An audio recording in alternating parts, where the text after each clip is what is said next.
ఇప్పటికీ చాలా లేట్ అయింది కాబట్టి 73, 74 రాజ్యాంగ సవరణను కూడా అమలు చేయడం ద్వారా స్థానిక సంస్థల్ని పరిపూర్తి చేయాలి, బలోపేతం చేయాలి.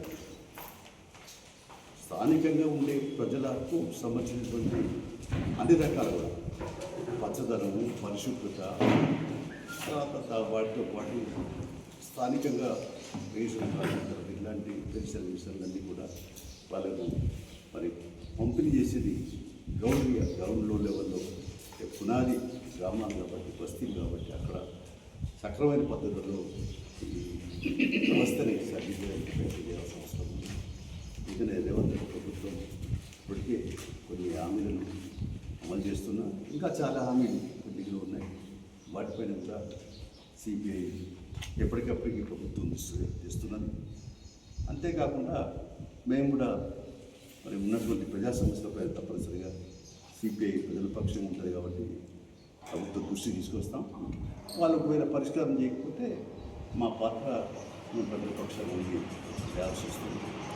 ఎందుకంటున్నా కాస్త కోర్సు సంరక్షణ అందులో కూడా చర్చించుకున్నాం. కాస్త మహాసభలు కూడా మండపంగా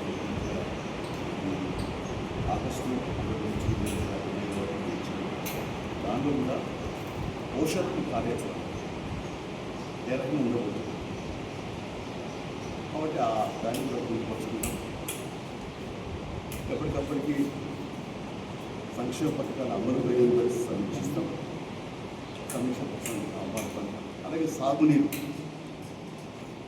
వీటి విషయంలో కూడా సీరియస్గానే మా పార్టీ గతంలో ఎట్లయితే ఇక్కడ కరీంనగర్ జిల్లాకి మెట్ట ప్రాంతాలకు వరప్రసాదంలాగా మరి మంజూరు చేయించి శ్రీరామ్ సేవ పథకాలని దాన్ని ఎట్లయితే ఉద్యోగంగా ఉందో ఆ పద్ధతిలోనే ఇంప్లిమెంటేషన్ ఇంకా అమలు కావాలి. చాలా ఏరియాలకు కాలేదు. ఇంకా దాని మీద కూడా భవిష్యత్తులో పోరాట కార్యక్రమాన్ని ఎంచుకుంటాం.